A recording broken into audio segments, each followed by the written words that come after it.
어느 날 밤 여러분이 무심코 창밖을 봤는데 늘 당연히 존재한다고 믿었던 별자리가 조금씩 비어있고 하늘 한쪽이 이상하게 텅 빈 느낌을 준다면 대부분은 조명 문제겠거니 하고 넘기다가도 마음 한구석이 서늘해지기 시작하실 거예요. 그런데 며칠 뒤 뉴스에서 전 세계의 천문대들이 동시에 특정 방향의 은하들이 사라지고 있다고 발표하고 과학자들이 원인을 찾기 위해 데이터를 모으지만 누구도 확실한 답을 내놓지 못한다면 사람들은 비로소 무언가 큰 일이 벌어지고 있음을 직감하게 되겠죠. 우리가 오늘 이야기하려는 건 그런 영화 같은 상황이 실제로 내일 당장 일어난다는 뜻은 아니고 지금 이 순간에도 아주 느리고 길게 진행되고 있는 우주의 노화 과정, 결국 언젠가 맞이하게 될 우주의 마지막 표정에 대해 천천히 함께 상상해보자는 제안입니다. 우주는 한때 상상할 수 없을 만큼 뜨겁고 밀도가 높은 상태에서 시작해 폭발적 팽창과 함께 공간과 시간이 열렸다고 설명되는데 그때 뿌려진 에너지와 물질이 식어가면서 별과 은하를 만들었고 그 긴 과정의 한 구석에서 지구와 우리 같은 존재가 잠시 눈을 뜬 거죠.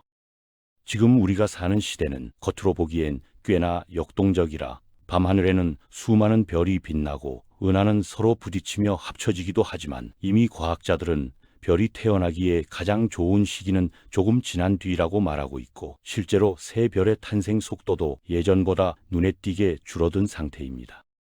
그래도 아직은 초신성 폭발이 일어나고 젊은 별들이 푸른 빛을 뿜어내며 은하의 나선을 장식하고 있어서 우리는 우주가 충분히 활기차다고 느끼지만 장기적으로 보면 이건 생애 주기기로 치면 청소년기와 장년기 사이 어딘가에 해당하는 생각보다 한정된 구간일 뿐이라는 점이 중요합니다. 우주의 운명을 이해하려면 엔트로피라는 개념을 잠깐 짚고 넘어가야 하는데 어려운 용어라 부담스럽게 느끼실 수 있지만 쉽게 말해 한 번 어질러지면 다시 정리하기 힘든 정도 혹은 쓸 수 있는 에너지가 얼마나 남아있는지 나타내는 지표 정도로 이해하셔도 괜찮을 거예요.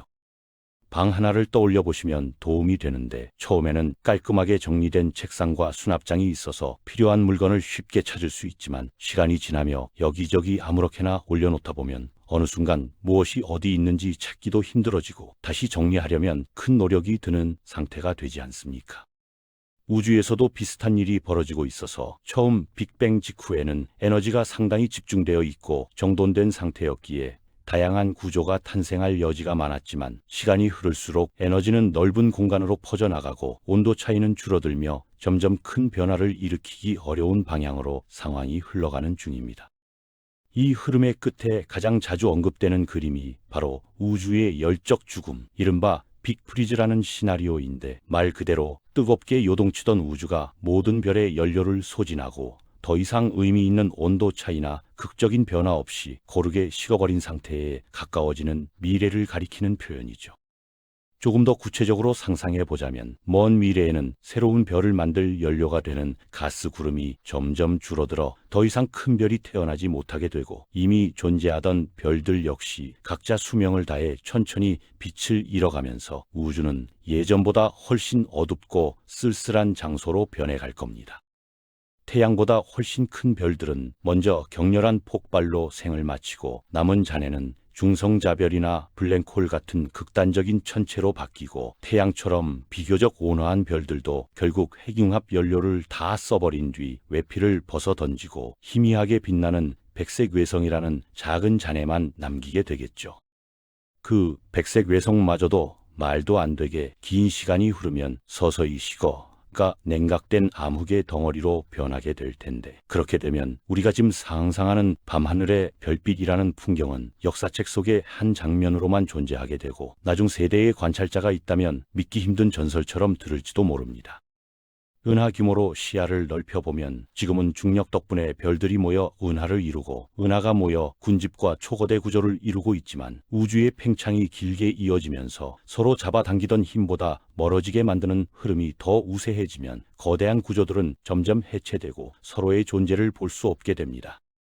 지금 우리가 관측하는 우주에는 수십억 개가 넘는 은하가 보이지만 아주 먼 미래의 관찰자는 자신이 속한 은하 밖의 우주를 거의 볼 수 없게 될 거라는 계산도 있는데, 팽창 때문에 다른 은하들이 빛조차 도달하지 못할 정도로 멀어져 버리면 마치 자신이 우주의 전부라고 착각할지도 모르니까요.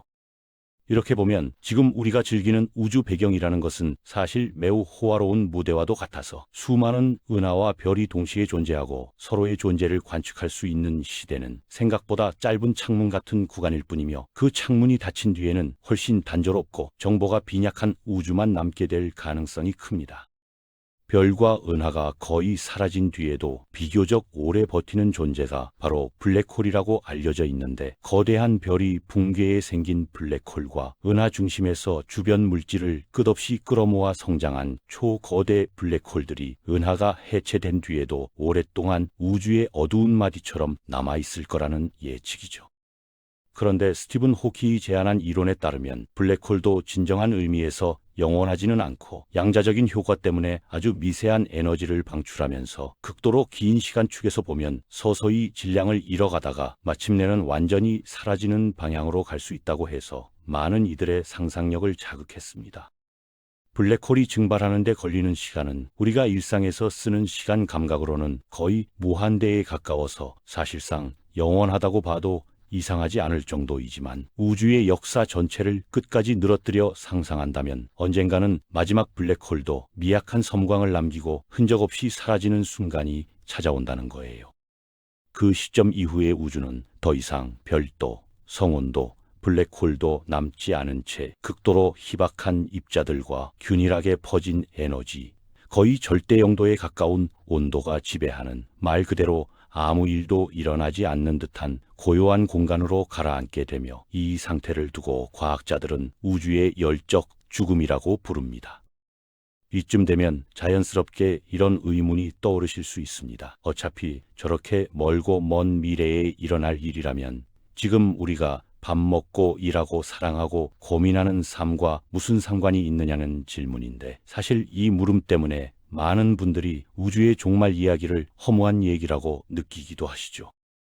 그렇지만 조금만 시각을 바꿔보면 오히려 우주의 끝을 상상하는 일이 우리 일상의 무게를 가볍게 하면서도 동시에 더 소중하게 만들어주는 역할을 할 수 있다는 점이 흥미롭습니다. 거대한 무대 전체가 언젠가 내려온다는 사실을 알고 나면 지금 이 장면에서의 선택이 더 선명해지기도 하니까요. 우리가 살아가는 시간은 우주의 시간과 비교하면 눈 깜짝할 사이에도 못 미치는 짧은 조각에 불과한데, 그럼에도 이 짧은 조각 안에서 우리는 서로를 걱정하고 무언가를 배우고 때로는 실패를 견디며 다음 날을 준비하면서 스스로의 삶에 나름의 의미를 부여하려고 끊임없이 애쓰고 있습니다. 우주의 관점에서 보면 개인의 좌절과 비교, 인정 욕구 같은 것은 정말로 사소한 파동처럼 보이지만, 바로 그 사소한 파동이 모여 한 사람의 역사를 만들고 여러 사람의 역사가 겹쳐지며 하나의 문명을 만들기 때문에 이 짧은 감정과 선택들이 결코 가볍지만은 않은 층위를 갖게 되는 거죠. 우주의 죽음을 공부하는 과학자들조차 결국 인간이고, 그들도 현실에서는 월세를 내고 가족과 대화를 나누고 때로는 마음이 꺾이는 날을 겪으면서 살아가는데, 그들이 먼 미래의 우주를 계산하는 이유도 거대한 허무에 빠지기 위해서라기보다 우리가 어디쯤 서 있는지 알고 싶기 때문일 겁니다. 우주의 시작과 끝을 가늠하려는 시도는 단순히 우주의 나이를 재는 작업이 아니라 인간이라는 존재의 좌표를 그려보는 일에 가깝고, 그 좌표 위에서 각자 어떻게 살 것인지 방향을 잡는 데 도움을 주는 일종의 거대한 배경 설명이라고 보셔도 크게 틀리지 않을 거라고 저는 생각합니다.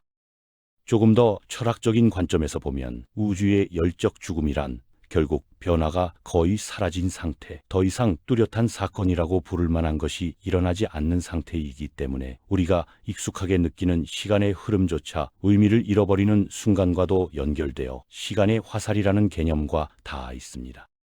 우리는 일상 속에서 시계와 달력을 기준으로 과거와 현재, 미래를 나누지만, 이 구분이 가능한 이유는 계속해서 새로운 사건이 일어나고 그 사건들이 서로 다른 기억으로 쌓이기 때문인데, 만약 아무것도 달라지는 게 없는 세계를 상상해보면 거기에는 오늘과 내일을 구분할 실질적인 기준이 없겠죠. 엔트로피가 높아진다는 건 정리된 상태에서 점점 무작위에 가까워지는 쪽으로 이동한다는 뜻이고, 이 과정에서 우리는 깨끗한 방이 어질러지는 방향으로만 자연스럽게 흘러가듯이 우주도 질서에서 무질서 쪽으로, 구조에서 균일함 쪽으로 이동하고 있음을 여러 관측과 이론을 통해 확인해 왔습니다. 그렇다면 우주의 죽음이란 더 이상 새로운 질서를 만들 힘이 남아있지 않은 상태이자 시간의 화살이 더 나아갈 앞 방향을 잃어버리는 종착역으로 볼 수 있고, 우리는 그 긴 선 위에서 아주 특이한 구간, 변화가 극도로 풍부하고 구조가 복잡한 특정 시대를 통과하고 있는 셈입니다. 생각해보면 우주의 대부분 시간 동안은 아무것도 없는 균일한 공간에 가까웠을 가능성이 크고, 앞으로도 대부분의 시간은 그렇게 조용하고 단조로운 상태로 채워질 텐데, 별과 행성, 생명과 문명이 등장하는 시기는 그 사이에 끼어있는 짧은 불꽃 같은 구간에 해당될지 모른다는 상상이 가능합니다.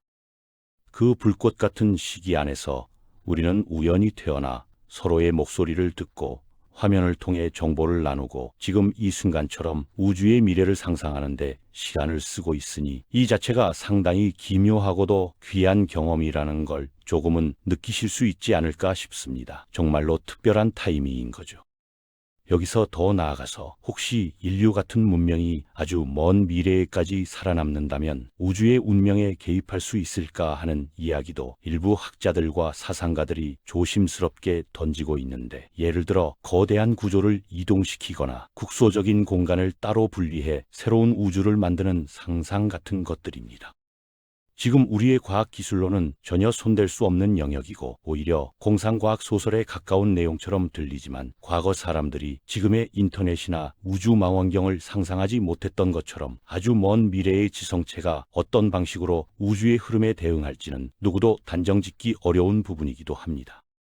물론 이런 상상들은 아직 검증된 이론이 아니라 현재 우리가 가진 과학을 바탕으로 한계 너머를 가늠해보는 일종의 사변에 가깝기 때문에 그대로 믿기보다는 우주의 끝을 생각하는 일이 얼마나 다양한 이야기와 상상을 불러오는지 정도로 받아들이시는 편이 더 건강한 태도일 거예요. 그럼에도 불구하고 이런 이야기가 매력적인 이유는 우리가 결코 직접 가볼 수 없는 시간과 공간의 끝을 향해 정신을 뻗어보는 행위 자체가 인간이라는 존재의 특징을 잘 보여주기 때문이고, 그런 점에서 우주의 죽음 이야기는 결국 인간이 어떤 존재인지 되묻는 거울 역할을 하고 있다고 볼 수 있습니다. 그런 미래를 떠올리면 어떤 분들은 허무함을 먼저 느끼시고, 다른 분들은 오히려 마음이 가벼워지는 느낌을 받기도 하시는데, 중요한 건 이 거대한 배경 위에서 우리가 지금 어떤 선택을 하고 있는지, 오늘 하루를 어떻게 보내고 있는지 스스로에게 한 번쯤 묻는 계기가 되느냐 하는 부분일 겁니다.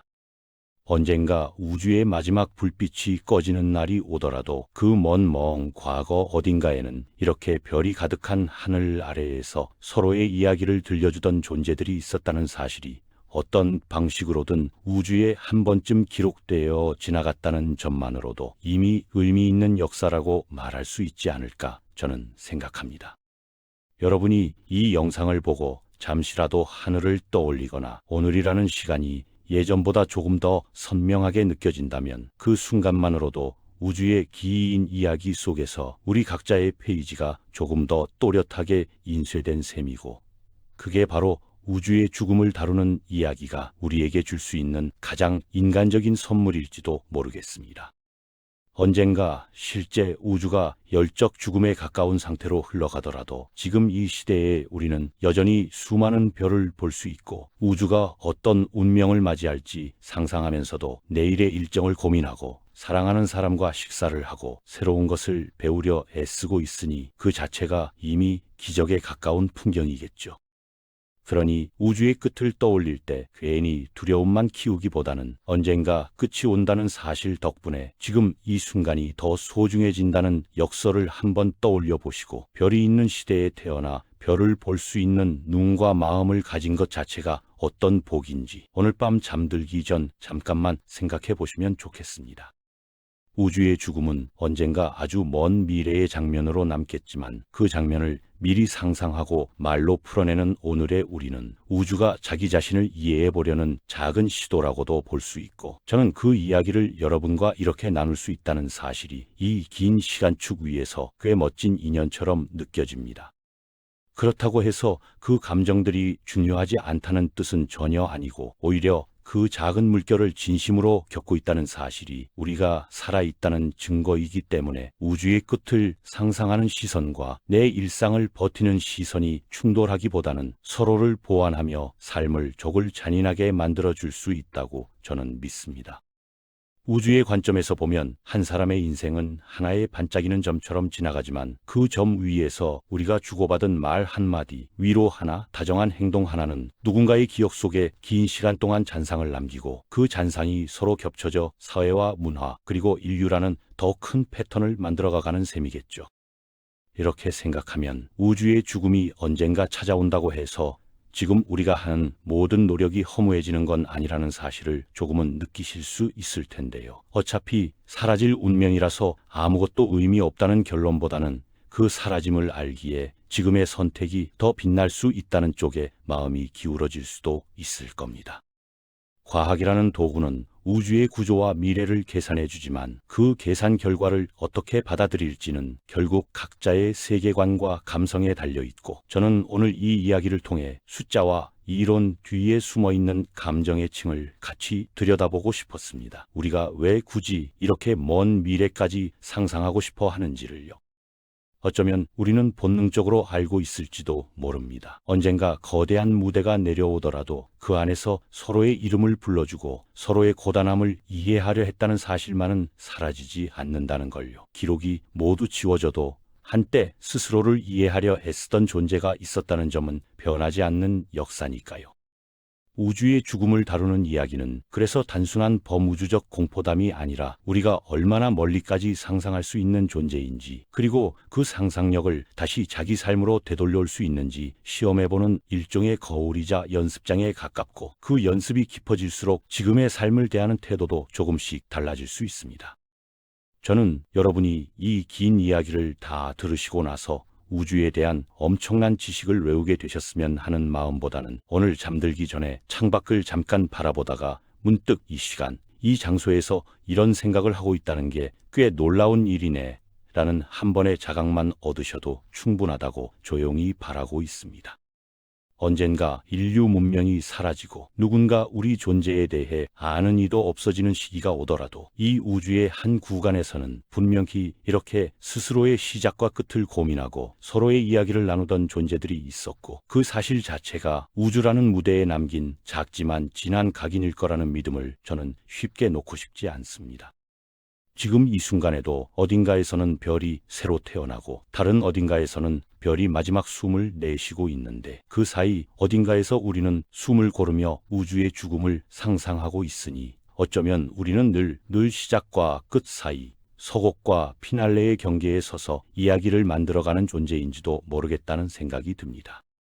여러분이 이 영상을 보고 난 뒤에 우주에 대한 감정이 조금이라도 달라졌다면, 밤하늘이 단순한 배경이 아니라 나와 연결된 거대한 흐름처럼 느껴졌다면, 그리고 그 흐름 속에서 오늘 하루가 예전보다 약간 더 소중하게 느껴졌다면, 이 긴 시간을 들여 함께 상한 보람은 이미 충분히 있었다고 저는 느낄 것 같습니다.